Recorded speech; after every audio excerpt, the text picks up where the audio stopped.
Hello दोस्तों, welcome back to my YouTube channel Anshumant study classes. आज का टॉपिक है पॉइजन ब्रैकेट।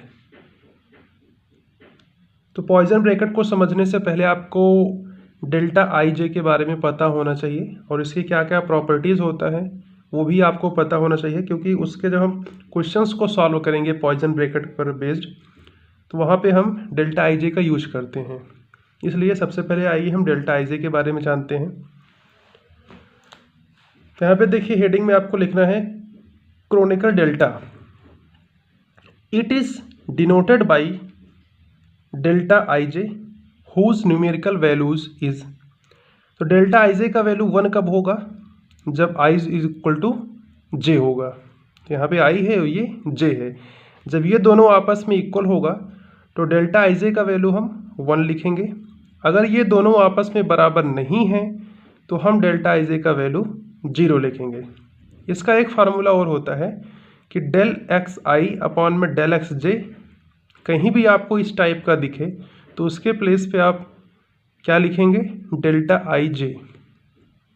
देखिए आपने जो टेंसर वाले बुक में डेल आई जे पढ़ा होगा वहाँ पे आई जो होता है वो सबस्क्रिप्ट में लिखा जाता है और जे जो होता है वो सुपर स्क्रिप्ट में।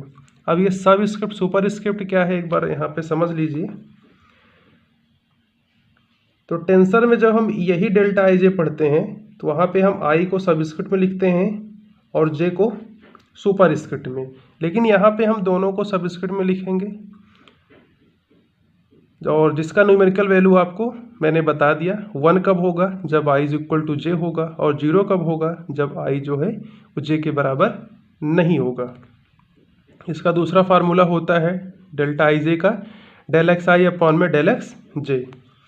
इसके प्रॉपर्टीज़ आप नोट डाउन कर लीजिए, 1 2 3 है। पहला है कि डेल्टा आई जे का वैल्यू n कब होगा? If I takes n values. इसका प्रूफ भी आप देख लीजिए कि delta i j is equal to sigma i varies 1 to n delta i j. आइए इसको हम ब्रेक करते हैं तो आपका delta 1 1 plus delta 2 2 plus delta 3 3 plus delta 4 4 plus dash dash कहाँ तक? डेल्टा n तक। और मैंने आपको इसका न्यूमेरिकल वैल्यू बताया कि जब i is equal to j होगा तो इसका वैल्यू हम 1 लिखेंगे।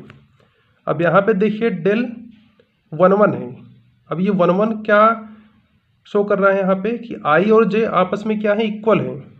तो इसलिए हम डेल्टा 1 1 का वैल्यू यहाँ पे 1 लिखेंगे, डेल्टा 2 2 का वैल्यू 1 लिखेंगे, ऐसे ही डेल्टा 3 3 का 1 लिखेंगे। कहाँ तक लिखेंगे? n टाइम्स तक। तो जब आप जब आप 1 को n टाइम्स ऐड करेंगे तो आपको n मिलेगा। इसलिए यहाँ पे डेल्टा आई जे बराबर n लिखा गया है इफ़ यदि आई टेक्स n वैल्यूज। इसी में आप दूसरा नोट डाउन करेंगे कि डेल्टा आई जे जो है ये 1 कब होगा? If I takes 1 values. यानी जब आई 1 वैल्यूज टेक्स करेगा तो डेल्टा आई जे का वैल्यू 1 आएगा। यानी कि जब डेल्टा 1 1 होगा तो सिर्फ 1 आएगा। अगर n वैल्यूज टेक करेगा तो आपको n मिलेगा। सेकेंड प्रॉपर्टीज क्या कहता है डेल्टा आई जे का कि delta i J into delta J के इस टाइप का कहीं दिखे तो आप उसके प्लेस पे लिखेंगे डेल्टा आई के। थर्ड एंड ये आपका लास्ट है प्रॉपर्टी डेल्टा आई जे पर। इसके बाद हम स्टार्ट करेंगे पॉइजन ब्रैकेट। तो आज के इस लेक्चर में हम पॉइजन ब्रैकेट का डेफिनेशन समझेंगे, उसका एक्सप्रेशन क्या होता है, उसकी प्रॉपर्टीज़ क्या क्या हैं। तो 1 to 4 प्रॉपर्टीज़ होता है, वो सभी हम आपको आज बताएंगे। और जब इसके बाद आपका दूसरा लेक्चर आएगा तो उसमें हम सभी प्रॉपर्टीज़ का आपको प्रूफ कंप्लीटली आपको बताएंगे। और पॉइजन ब्रैकेट है आपके सिलेबस में और दूसरा आपका लैग्रांज ब्रैकेट है। तो दोनों पर जितने भी आपके न्यूमेरिकल बनेंगे वो सभी आपको बताया जाएगा, जो कि मोस्ट इम्पॉर्टेंट रहने वाले हैं आपके यूनिवर्सिटीज एग्ज़ाम में। तो यहाँ पे देखिए थर्ड प्रॉपर्टी क्या है डेल्टा आई जे का। ए आई के इंटू में डेल्टा आई जे आपको कहीं भी देखे तो आप उसके प्लेस पे लिखेंगे ए जे के। और यहाँ पे ए आई के है क्या? वो टेंसर क्वांटिटी है। देखिए डेल्टा आई जे को हम 2 जगह पढ़ते हैं, एक तो एनालिटिकल डायनेमिक्स में जो कि मैंने आपको अभी बता रहा हूँ कि डेल्टा आई और जे को दोनों को हम सब स्क्रिप्ट में लिखेंगे, और एक इसको हम टेंसर में पढ़ते हैं। तो टेंसर वाले में हम इस तरीके से लिखते हैं क्रोनिकल डेल्टा को, डेल्टा आई जे। अब आई यहाँ पे सब स्क्रिप्ट में लिखा है और जे यहाँ पे सुपर स्क्रिप्ट। सब मतलब कि नीचे और सुपर मतलब जो ऊपर लिखा जाए। तो चलिए अब आज का अपना मेन टॉपिक स्टार्ट करते हैं, पॉइजन ब्रैकेट, जो कि आपने थंबनेल में देखा ही है। पॉइजन ब्रैकेट वहाँ पे टॉपिक लिखा है, डेफिनेशन पढ़ना है आपको आज के इस लेक्चर में, और दूसरा आपको बताया जाएगा इसकी प्रॉपर्टीज़। तो देखिए पॉइजन ब्रैकेट होता क्या है। सबसे पहले आप ये नोट डाउन कीजिए कि if capital x and capital y are dynamical variable, अगर कैपिटल एक्स और कैपिटल वाई क्या है, डायनेमिकल वेरिएबल है, then their Poisson bracket is defined as. तब हम पॉइजन ब्रैकेट को किस तरीके से डिफाइन करेंगे।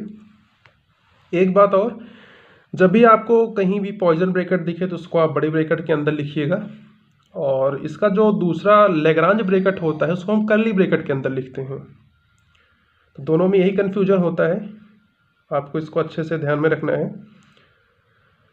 तो बड़े ब्रैकेट के अंदर क्या लिखेंगे, एक्स कामा वाई, और बाहर आप लिखेंगे क्यू कामा पी। ये इक्वल्स टू होता है सिग्मा अल्फा ब्रैकेट में।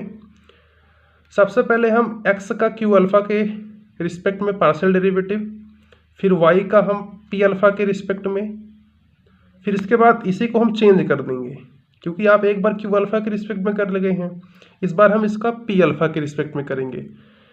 तो एक बार डेल एक्स अपॉन में डेल क्यू अल्फा इंटू में डेल वाई अपॉन में डेल पी अल्फा।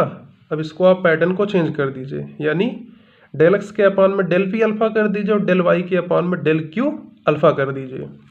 तो माइनस लगा के आपको लिखना है डेल एक्स अपॉन में डेल पी अल्फा इंटू में डेल वाई अपॉन में डेल क्यू अल्फा। तो ये होता है पॉइजन ब्रैकेट। एक बार इसको फिर से समझा जाए कि if capital x and capital y are dynamical variable then their Poisson bracket is defined as. बड़े ब्रैकेट के अंदर आपको लिखना है एक्स कामा वाई और बाहर आपको लिखना है क्यू कामा पी। अगर आप नहीं भी लिखते हैं क्यू कामा पी तब भी आपका सही माना जाएगा, अगर आप लिखते हैं तो और बढ़िया है। तो ये होता है सिग्मा अल्फा, और ब्रैकेट के अंदर आपको लिखना है डेल एक्स का डेल क्यू अल्फा के साथ पार्शियल डेरिवेटिव, फिर वाई का पी अल्फा के साथ, फिर आप क्यू और पी को आपस में चेंज कर दीजिए, यानी एक बार आप यहाँ पे क्यू अल्फा लिखें तो इस बार आपको पी अल्फा। तो डेल एक्स अपॉन में डेल पी अल्फा और डेल वाई अपॉन में यहाँ पे पहले से पी अल्फा था, इस बार क्यू अल्फा आ जाएगा। ऐसे आप याद कर सकते हो इसको ना, आपके समझने के लिए है। तो इसको आपको याद रखना है, इसी पर बेस्ड आपको क्वेश्चंस भी सॉल्व करना है। आइए इसका हम प्रॉपर्टीज़ देख लेते हैं कि क्या क्या प्रॉपर्टीज़ होता है पॉइजन ब्रैकेट का। तो ये है आपके 4 प्रॉपर्टीज़ जो कि आपका पॉइजन ब्रैकेट का प्रॉपर्टी है। पहला प्रॉपर्टी आपका स्क्यू सिमेट्रिक प्रॉपर्टीज होल्ड करता है पॉइजन ब्रैकेट, यानी x कामा वाई जो है इसको आप लिख सकते हो माइनस लगा करके y कामा x पॉइजन ब्रैकेट के अंदर। दूसरा प्रॉपर्टी है कि अगर x यानी y के प्लेस पर भी x आपको मिले तो इसका वैल्यू आपको 0 मिलता है। थर्ड है आपका distributive property, x comma y plus z, तो x comma y plus y comma z. Third आपका डिस्ट्रीब्यूटिव प्रॉपर्टीज होल्ड करता है। फोर्थ है आपका ये लेबनिज रूल इसको कहते हैं, x comma y z equals to y बाहर आएगा, x कामा जेड लिखेंगे, फिर z को बाहर लगाएंगे और x कामा वाई आपका ब्रैकेट के अंदर। तो ये है 4 properties, 1 to 4 properties poison bracket के ऊपर। तो आपने क्या क्या सीखा, डेल्टा आईजे के बारे में सीखा, उसकी प्रॉपर्टीज़ देखा, फिर उसके बाद आपने पॉइजन ब्रैकेट समझा और लास्ट में आपने पॉइजन ब्रैकेट का प्रॉपर्टीज़। इसके बाद जो दूसरा लेक्चर आएगा उसमें हम इन सभी का 1 by 1 प्रूफ आपको बताएंगे। देन आप इसके बाद इसमें जो इम्पोर्टेंट क्वेश्चन होगा पॉइजन ब्रैकेट के ऊपर वो आपको बताया जाएगा। फिर हम स्टार्ट करेंगे लैग्रांज ब्रैकेट। तो आज के इस लेक्चर को हम यहाँ पे एंड करेंगे। अगर आप चैनल पर फर्स्ट बार विजिट कर रहे हो तो प्लीज़ चैनल को सब्सक्राइब करके बेल आइकन को प्रेस कर दीजिएगा। Thank you for watching this video, have a great day.